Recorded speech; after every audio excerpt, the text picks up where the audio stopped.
આપણે ગુરુદત્ત ભગવાનના સાનિધ્યમાં બેઠા છીએ, એની છત્ર છાયામાં બેઠા છીએ.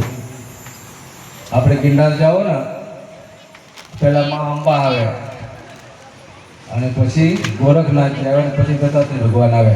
તમે ગિરનાર ગયા આવીશું તો જોઈ આવીશું. દિગંબર બાપુ 12 વર્ષ સાયકલ લઈ ગિરનારની પૂનમ ભર્યા. કેટલા વર્ષ? 12 વર્ષ. જ્યારે બાપુના 12 વર્ષ પૂરા થયા ગિરનારને પૂનમ ભરતા ભરતા પછી બાપુએ ગુરુદત્ત ભગવાનમાં અંબાને કીધું કે હવે મારા હાથ પગ હવે નથી હાલતું, હવે તમે અહીંયા આવજો. તમે અહીંયા બાપુ ગિરનારમાં એટલું કહેતા આવ્યા. પછી અમે બાપુની સેવામાં આવ્યા. બાપુએ પોતાની ઈચ્છા વ્યક્ત કરી, ભાઈ મારી આ એક ઈચ્છા છે કે ગુરુદત્ત ભગવાનમાં અંબા અહીંયા ગિરાજે એવા મંદિર તું બના. અને બાપુનો સંકલ્પ સિદ્ધ થયા.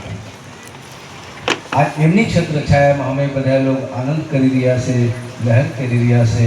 અને તો એ બધા લોકો એટલા દાન આપ્યા, ઝોલીમાં એટલા દાન આપ્યા, એટલા દાન આપ્યા કે બધા હિસાબ સપ્તાહ પહેલા પૂરા થઈ ગયા.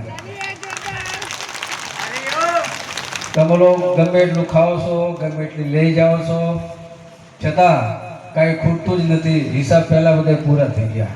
વિચાર તો કરો કેવી ભગવાનની ઝોલી તમે લોકો ઝોલીમાં જે પધરાવો છો ને એ ખૂટતી જ નથી. અને પહેલાં બધા હિસાબ પૂરા. વિચાર તો કરો કેવી ભગવાનની કૃપા, તમારા બધા લોકોની મહેનત, પરિશ્રમ, લાગણી, ભાવ, પ્રેમ એ બધા હિસાબ રેડી. એટલે ખાઈજો અને ઘેરે હોદ લઈ જાયજો.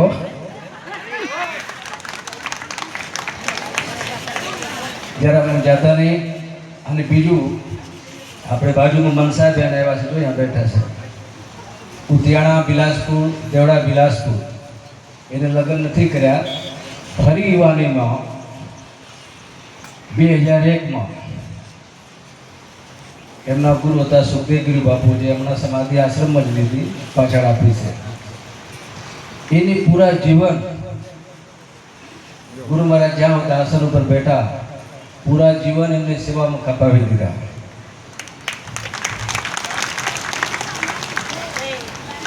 ગુરુ મહારાજ સમાધિમાં વ્યા ગયા ત્યાં સુધી એમની સેવા આદરી હું મારી નજરે જોયેલા છે. અને ગુરુજી સમાધિમાં ગયા પછી ખિસ્સા ગરમ કરીને આવ્યા. કેટલા સાધુ મહાત્મા આવ્યા આપણું આજુબાજુના ગામડા, અને બધાને ખૂબ જમાડ્યા અને ભરપૂર દક્ષિણા આપી. અહીંયા જે ગુરુને સેવા કરીને અનુભવ મેળવીને એવા બધી મહત્વ બેઠા છે. બહુ સરસ સેવા કરી એમને. જો જમીન 36-32 વીઘા પોતાની એમને પાસે, અને પોતા ઘરે રહીને, એવું નહીં કે ઘર ત્યાગીને, ઘર મૂકીને, ભાગીને નહીં. ઘેર અમે ભાગીને આવ્યા છીએ, નથી આવ્યા.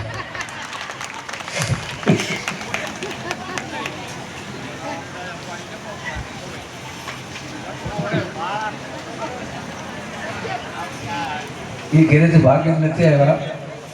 અને અમે છે ને 10મા ધોરણની પરીક્ષા દેવા જતા હતા.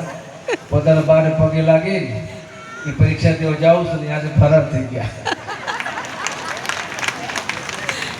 1 વર્ષ સુધી ગોત્યા અને હું જઈને ડોગરામાં મહારાષ્ટ્રમાં ગુફામાં ઘરી ગયા. કોઈ ભગવાન સિવાય કોઈને ખબર નહીં હું ક્યાં છું.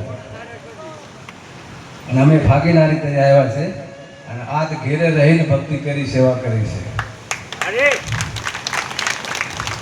અને અમે પછી કુંભ મેળામાં ગયા પ્રયાગરાજ. ત્યાં બધાને ખબર પડી કે આપણે અહીંયા છીએ, ગુરુના સાનિધ્યમાં છીએ. પછી બધા ગામને ખબર પડી. પછી આ બધી કોઈને ખબર જ નહીં કે અમે ક્યાં છીએ દુનિયામાં. પણ સેવા કરતાં કરતાં આપણી જે સેવા બાકી હતી ગુરુ મહારાજની સેવા પૂરી થઈ. પછી બધાને ખબર પડી. પછી બધા આવતા થયા અને અમે અહીંયા જતા થયા. તો મનસાબેનને, ગુરુ ભક્તિને ધન્યવાદ, એમની સેવાને ધન્યવાદ. અને અહીંયા આવ્યા છે, બોલાય ઓછું પણ કામ વધારે કરે.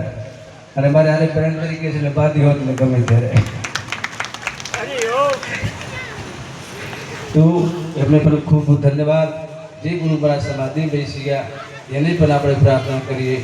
એ ભજનમાં, એ ભંડારામાં 1 લાખ રૂપિયા બધા. કેટલા? 1 લાખ. અમે આમાં નાખ્યા કે ના, આજે પત્રમાં ખેંચી છે ને, ગુરુજીને નામે નાખી દીધા. અને 1 લાખ રૂપિયા, 1,35,000 રૂપિયા દિનેશગીરી બાપુ અહીંયા તોરણિયા આશ્રમ બાંધે છે. 1,35,000 એને દીધા. અને આ ખાડા બધા ભર્યા. તમે બધાને ખબર છે ખાડા કેવડું હતું. એ 4 લાખ રૂપિયા ખાડામાં ગયા. અને 7 લાખ રૂપિયા બાંધકામમાં ગયા, 11 લાખ. અને સપ્તાહને જે કંઈ હતું 8-9 લાખ થાય એટલે બધા હિસાબ ચૂકતા થઈ ગયા. વિચાર તો કરો 3.5 મહિનામાં. ક્યાંથી આવ્યો, કઈ રીતે આવ્યો, તમારે બધા લોકોની ભાવના સેવા હતી. અને જોલીમાં તમે લોકો બંધ મુઠ્ઠી પધરાવતા ગયા અને બધાને હિસાબ ચૂકતા થઈ ગયા. આટલું બધી કાર્ય થયા 3.5-4 મહિનામાં. અને આજે ખાડામાં અમે બેઠા છીએ ભરતી ભરીને અને ભગવાનની કથાને રસપાન કરી રહ્યા છે. અને એમની બાજુમાં મૂળ દ્વારકા છે. મૂળ દ્વારકા કોડીનાર પાસે રમીલામાં, હું નામ છે રમીલામાં, કાંઈ ઘટે નહીં. જય ખોડિયાર દરિયાની દેવી, ત્યાં સરસ મજાના રામદેવ પીર બાપાનું મંદિર, મા ખોડિયારનું મંદિર. સવારમાં લાપસી બનાવી અને માને સામે મૂકી દે. આખા દિવસ દીધા જ રાખે, દીધા જ રાખે. અને એના મંદિરથી સામે દરિયામાં રસ છે. આશ્રમમાંથી નીકળે સીધા દરિયો જ આવે અને આખા દિવસ દરિયાની લહેર જોયા જ રાખે અને લાપસી ખવડાવ્યા જ રાખે. આજે 10-12 વર્ષ આવે છે, વધારે થઈ ગયા છે, અહીંયા આવે છે. મેં એને પૂછ્યું કે અહીંથી લઈ કોડીનાર સુધી, મૂળ દ્વારકા સુધી કેટલા આશ્રમ છે?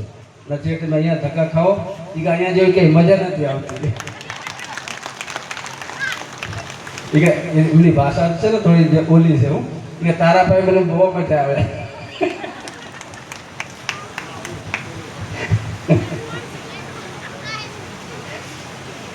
તો એમને પણ આપણે નમસ્કાર વંદન કરીએ અને એમની કૃપા પ્રાપ્ત કરીએ. અમારી જાની બહેનો તમે લોકો ઓળખી ગયા છો કે હવે વલખાણ આપો.